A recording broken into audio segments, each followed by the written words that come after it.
안녕하세요. 축구 전문 기자 한준입니다. 세계적인 축구 스타이지만 소탈한 모습을 보이고 있는 손흥민 선수, 진심 어린 팬 서비스와 또 팬들과의 소통 의지가 아쉽게 마무리됐습니다. 휴가 기간의 막바지에 이르러 경기 감각을 끌어올리고 또 몸 만들기를 위해서 개인 훈련을 하던 손흥민 선수가 최근 한국의 팬들과 직접 또 경기도 하면서 소통하기 위해 동네 축구 현장에 등장해서 화제가 되고 있는데요. 아쉽게도 이 용인 수지체육공원에 등장했던 깜짝 이벤트는 시민의식의 부재, 무질서한 현장 상황으로 인해 경기를 제대로 끝내지 못하고 중단되는 사태가 벌어지고 말았습니다. 7월 5일 금요일 저녁에 용인 수지체육공원에서 있었던 일인데요. 손흥민 선수와 더불어 최근 십자인대 부상에서 회복해서 재활 막바지 과정에 있는 국가대표 골키퍼 김승규 선수가 나란히 축구선수 출신 2호 대표가 운영하고 있는 고 알레의 축구팀과 함께 등장해서 용인 수지 지역의 생활체육팀과 경기를 했는데요. 이 경기를 지켜보던 많은 인파가 처음에는 이제 좀 질서를 지키고 간격을 잘 지키는 것 같았는데 점점 많은 사람들이 몰리고 또 경기장 안까지 침범하고 달려드는 상황이 벌어지면서 큰 안전사태가 우려되고 말았고 결국에는 지역 경찰이 출동해야 됐고 이 상황 속에서 경기를 다 하지 못한 채 손흥민 선수가 혼잡한 상황 속에 힘겹게 떠나야 하는 그러한 씁쓸한 상황이 벌어지고 말았습니다. 이날 현장에 있었던 지인이 전해왔던 사진과 영상을 통해서 당시에 어떤 상황이었는지 어떤 일이 벌어졌고 또 손흥민 선수가 어떤 모습들을 보여줬는지 소개해드리고자 합니다. 우선 이날 이 고 알레의 멤버 중에 한 분이 속한 이 용인 수지 지역 생활체육팀과의 경기가 있다라는 것은 이 관련된 분들이나 제 지인에게도 좀 전해진 이야기였어요.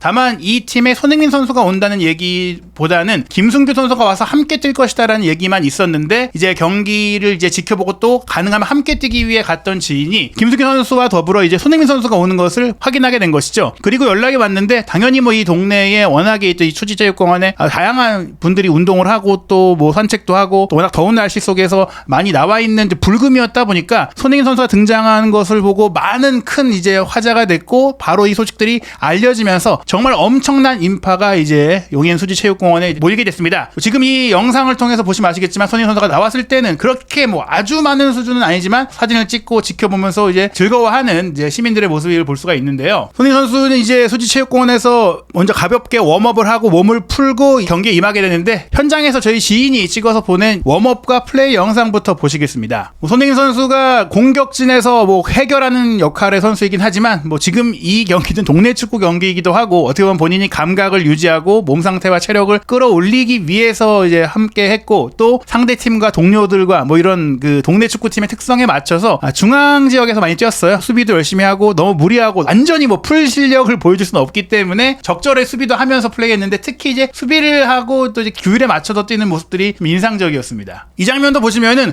골키퍼 김승규 선수 지역까지 내려와서 플레이하는 걸 봤을 때 거의 중앙 미드필드에 가깝게 뛰었다. 뭐 거의 뭐 프리롤이라고 볼 수도 있겠지만 본인이 앞에서 공을 기다리기보다는 연결해주고 만들어가는 그런 역할을 또 하는 게 보통 이제 동네 축구에서는 실력이 가장 뛰어난 선수들이 또 그렇게 전방위적인 영향력을 발휘하기 위해 밑에 내려와서 플레이하는 경우들이 많다 보니까 손흥민 선수가 이렇게 플레이를 했고 또 수비를 좀 많이 하는 그런 장면들이 있었고요. 지금 장면은 이제 중앙 지역의 손흥민 선수가 이제 모아는 선수들에게 둘러싸이면서도 경기장을 전체적으로 넓게 쓰면서 플레이메이커, 조율사, 마이스트로 역할을 하면서 공을 뿌려주는 그런 장면입니다. 보시다시피 손흥민 선수가 전방과 후방을 오가면서 특히 많이 밑으로 내려와서 경기 전체를 이제 관장하는 그런 모습들을 보였고요. 굉장히 이제 많이 스프린트를 하기보다는 조금씩 호흡을 가다듬고 또 이제 영국으로 돌아가기 전에 무리해서는 또 안 되잖아요. 어느 정도 호흡을 또 가다듬으면서 근육에 크게 무리가 가지 않는 선에서 플레이를 하는 것들을 보실 수가 있습니다. 뭐 제 지인이 굉장히 이제 이른 시간에 여기서 경기를 이제 김승규 선수 함께 할 거란 얘기를 들었기 때문에 가까운 곳에서 지켜보면서 이제 촬영을 했는데요. 이렇게 플레이가 어느 정도 진행될 때까지는 좀 안전하게 또 팬들도 시민의식을 좀 잘 지키면서 보는 것 같았는데 점점 많은 사람들에게 이 경기 소식이 알려지자 정말 좀 위험한 아찔한 장면들도 연출이 됐어요. 뭐 어린 팬들이 이렇게 펜스 위로 매달려서 올라가는 상황들도 있었고 추락해서 선수들이 다칠 수도 있는 드론이 막 난무하고 그런 과정 속에서 누구 하나가 들어 들어가니까 달려들고 들어가면서 손흥민 선수 사진을 찍기 위해서 다가가서 사인을 받기 위해서 막 무질서하게 난입하는 상황까지 결국 펼쳐진 것입니다. 그러자 결국에는 이제 함께 했던 고알레 팀과 관계자들이 손흥민 선수를 좀 보호하면서 힘겹게 이곳을 빠져나가는 상황들이 있었는데, 팬들이 조금만 이런 것들을 배려해 줬더라면 끝까지 경기도 잘하고 또 어느 정도는 이제 팬 서비스도 좀 더 해주면서 손흥민 선수가 떠날 수 있었을 텐데, 이렇게 정신없이 혼잡하게 경기도 애초에 뭐 의도대로 하지 못하고 함께 힘들게 약속을 잡은 그 팀에게도 좀 아쉬운 상황이 됐고, 많은 분들이 이런 것들을 좀 지켜주셨다면 손흥민 선수가 앞으로도 더 많이 이런 이벤트를 갖고 휴가 기간에 또 어떻게 보면 공식 행사가 아닌 스폰서십이나 후원 행사가 아닌 정말 개인적으로 편안하게 팬들과 소통하는, 또 축구도 함께하는 그런 시간을 좀 자주 마련할 수 있었을 텐데, 이렇게 좀 파행 사태가 된 것은 너무나 안타까운 일인 것 같습니다. 지난해였죠. 고알레가 유튜브 채널을 통해 공개했었을 때 이 손흥민 선수가 조기 축구에 떴다라고 했던 것이 정말 엄청난 화제가 됐고, 여기서도 굉장히 많은 국가대표급 선수들이 함께 뛰면서 이제 경기를 했었는데, 이때 거의 비공개 각밖에 진행이 되면서 많은 이제 시민들이 와서 보기 어려운 그런 환경 속에서 깜짝 이벤트가 있었어요.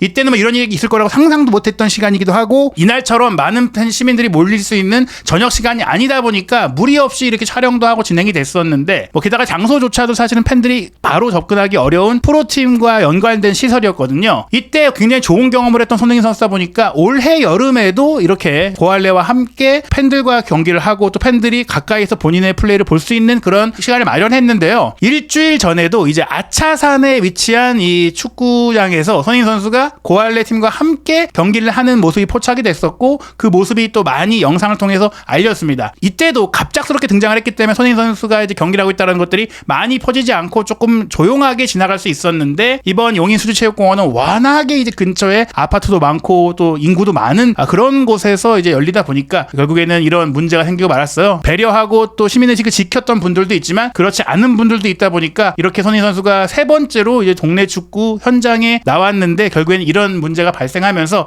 아마도 다음에는 손흥민 선수가 이런 선택과 이제 시도를 하기가 어렵지 않게 된 게 아닐까. 일부의 조금 아쉬운 이 자제력과 시민의식으로 인해서 어떻게 보면 더 즐겁게 손흥민 선수가 팬들과 가까이 할 수 있고, 또 이렇게 많이 팬들을 휴가 때마다 만날 수 있는 기회들이 사라진 게 아닐까라는 아쉬움이 드네요. 앞으로 이런 이벤트를 만들기 손흥민 선수에게 좀 부담스러운 상황이 된 것 같습니다. 손흥민 선수가 최근에 이제 동네 축구 국내에서 휴가 중임에도 불구하고 경기를 뛰면서 몸을 끌어올린 이유는 이제 토트넘 허스퍼가 본격적인 프리시즌 일정에 돌입하기 때문입니다. 한국 시간으로 7월 18일 목요일 새벽 3시, 영국 시간으로는 7월 17일에 스코틀랜드로 이동해서 하츠와 이제 신선 경기 첫 평가전을 갖게 되는데요. 그를 앞두고 이제 빠르면 오는 주말부터, 그리고 늦으면 다음 주 초 정도에 토트넘 선수들이, 그러니까 여름에 토너먼트를 치르지 않는 선수들 중심으로 소집이 돼서 1차 훈련, 체력 훈련, 그리고 전술 훈련을 진행하면서 하츠와의 경기를 통해 본격적인 프리시즌 경기들을 치르게 되는데요. 영국의 런던 지역 축구 전문 매체 풋볼 런던에서는 이번 하츠와의 첫 평가전, 첫 프리시즌 경기에는 어떤 선수들이 뛸 수 있느냐라는 부분들을 소개하면서 손흥민 선수 역시 이 경기에는 합류할 것이다라고 소개하고 있습니다. 토트넘의 올여름 첫 프리시즌 친선 경기가 2주도 채 남지 않았다라고 하면서 영국 시간 기준의 일정을 소개했는데요. 오는 주말에 빠르게 합류한 선수들이 이제 메디컬 테스트를 받고 이제 기본적인 체력 훈련을 시작하게 되고요. 아마도 손흥민 선수는 한국에서 이동을 하다 보니까 이번 주말에 있을 개인적인 일정들을 소화하고 아마 다음 주 초에 이제 영국으로 이동을 하고 여기서 이제 동료들과 훈련을 시작할 것 같습니다. 올 프리시즌에 6번의 친선 경기가 있고 하츠와의 경기를 치르고 나서는 3일 뒤에 또 런던으로 돌아와서 퀸즈파크 레인저스, 챔피언십에 소속된 이제 퀸즈파크 레인저스와 로프터스 로드에서 원정 경기를 치르고 나서 아시아 투어로 오게 되죠. 일본 도쿄에서 비셀보웨와 경기를 하고 이제 한국으로 와서 팀 K리그 바이에른 뮌헨과 경기를 하게 되는데, 사실 손흥민 선수 입장에서는 영국에 갔다가 다시 한국에 오는, 일본에 왔다가 한국에 오는 이런 일정들이 비행이라든지 또 시차 문제에 타격을 줄 수도 있겠지만 이 경기까지 좀 많은 시간이 너무 남아있잖아요. 국제대회를 치른 상태에서 추가 휴가를 받았다면은 뭐 한국에 있다가 일본으로 가는 것이 더 편할 수 있지만은 일본에 가기 전에 2차례의 경기가 있고 그 사이에도 꽤 긴 시간이 있다 보니까 손흥민 선수가 한국에 혼자 남아서 계속 개인 운동을 할 수도 없고, 또 개인 운동을 하면서 몸을 만들 수 있는 여건이 뭐 이번에 그 용인수지체육공원에서 있었던 것처럼 이런 상황들로 인해서 좀 불가능에 가깝다 보니까 또 전술 훈련과 새로운 동료들과 빠르게 호흡을 맞출 필요가 있기 때문에 손흥민 선수도 늦어도 다음 주 주 초에는 영국 런던으로 이동해서 토트넘의 프리시즌 훈련에 합류할 예정입니다. 이번에는 사실 토트넘이 굉장히 많은 대표팀 선수를 보유하고 있긴 한데 코파 아메리카라든지 유로 2024 대회에 참가한 선수들이 그렇게 많진 않았어요. 이탈리아 대표팀에 소집됐던 굴리엘모 비카리오, 루마니아 대표팀에 소집된 라두 드라구신, 덴마크 대표팀에 소집된 피에르 에밀 호이비에르도 빠르게 좀 탈락을 하는 일정이 되면서 이미 휴가에 돌입을 했기 때문에 늦어도 이제 하츠와의 경기 이후 퀸즈파크 레인저스와의 경기부터는 합류할 수 있고, 아무리 늦어도 일본 투어부터는 동행을 할 수 있는 상황이 됐고요. 다만 아르헨티나 대표팀의 로메로, 로셀소, 우루과이 대표팀의 벤탄쿠르 같은 경우에는 아르헨티나와 우루과이가 코파 아메리카 4강에 올랐기 때문에 하츠전은 확실히 결정하고 또 이후의 일정, 이후 결과에 따라서 일본 투어부터 합류하는 것이 가장 빠른 일정이 될 것 같습니다. 또 유로에 참가하고 있는 선수 중에서는 네덜란드 대표팀의 수비수로 선발된 판더펜 선수가 8강에 올라와 있고 8강 결과에 따라서 더 높은 무대까지 갈 수 있다 보니까 역시 영국 내에서 진행되는 프리시즌 경기 일정은 뛰지 못할 것으로 알려지고 있고요. 새로 영입된 루카스 베리발 그리고 아치 그레이는 이미 첫 일정부터 합류를 해서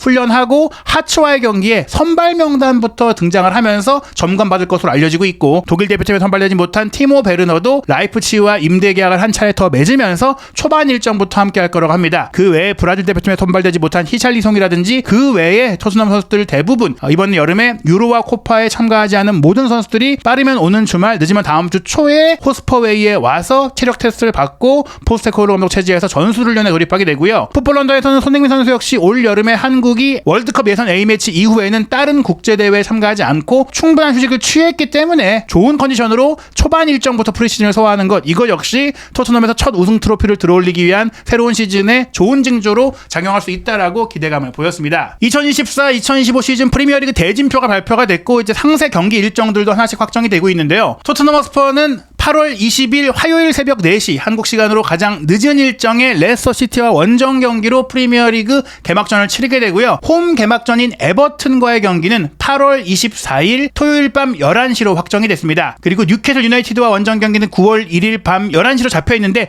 이 경기 일정은 추후 상황에 따라서 이제 변동될 가능성이 있다라고 하고요. 초반에 최대 빅매치라고 할 수 있는 아스널과 북런던 더비 홈 경기는 9월 15일 일요일 밤 10시에 킥오프합니다. 9월 21일 밤 11시에 브렌트포드와의 경기는 유로파리그 일정이 어떻게 나오느냐에 따라서 변동될 수 있고요. 맨유 원정 경기는 한국 시간으로 9월 30일 월요일 0시 30분으로 방송 스케줄이 확정이 됐기 때문에 지금 레스터전, 에버튼전, 아스널전, 맨유전까지는 경기 시간까지 확정이 된 것을 확인하시면 될 것 같습니다. 토트넘 허스퍼는 7월 20일에 퀸즈파크 레인저스와의 경기 이후 7월 22일 월요일에 일본 투어를 위해 이동할 것으로 알려졌고요. 7월 27일 오후 7시에 도쿄 국립경기장에서 빗셀 고베와 경기를 치르는데 아직 이 경기장의 티켓이 1만여 장밖에 팔리지 않아서 많은 자리가 남아있다고 하거든요. 최근에 일본 여행 가시는 분들도 꽤 많은데 빗셀 고베와 토트넘의 경기를 보시는 것도 굉장히 일본 여행 중에 손흥민 선수들도 직접 볼 수 있는 좋은 기회가 될 것 같고요. 일본 투어 직후에 한국으로 넘어오는 토트넘 허스퍼는 7월 31일 밤 8시에 팀 K리그와 경기하게 되는데 7월 30일에는 서울 월드컵 경기장에서 팬 오픈 트레이닝도 진행이 됩니다. 8월 3일 토요일 저녁 8시에 바이에른 뮌헨과 서울 월드컵 경기장에서 아시아 투어, 한국 투어 마지막 경기를 치르는 토트넘은 이후 영국 런던으로 돌아가서 8월 11일 새벽 1시 30분 안방인 토트넘 허스퍼 스타디움에서 프리미어리그 개막전을 일주일 앞둔 시점 바이에른 뮌헨과 출정식 경기를 통해 마지막 담금질을 갖게 되는데요. 엔지 포스테코글루 감독은 빠르게 선수들의 전술적인 능력을 끌어올리고 호흡을 맞추기 위해서 2-3주 안, 그러니까 일본 투어를 가기 전에 최소한 2-3명의 주력 선수 영입을 완료하고 싶다라는 의사를 구단 측에 전달했다고 합니다. 루카스 베리바를 미리 영입을 했고 아치 그레이를 올 여름에 실질적인 1호 영입으로 발표한 가운데 스트라이커 그리고 이제 중앙 미드필더 자원의 영입이 추진되고 있다는 얘기들이 있는데요. 과연 토트넘 허스퍼가 올 여름 손흥민 선수와 함께 보조를 맞출 스트라이커 그리고 손흥민 선수를 지원할 미드필더로서 어떤 선수를 영입할 수 있을지, 포스테코글루 감독이 원하는 대로 빠르게 영입을 완료할 수 있을지도 한준TV에서 빠르게 확인되는 대로 현지 보도 팩트 체크해 드리도록 하겠습니다. 한준TV 구독, 좋아요, 알림 설정을 통해 2024-2025 시즌 토트넘 허스퍼와 손흥민 선수의 모든 소식도 빠르게 확인하시기 바랍니다.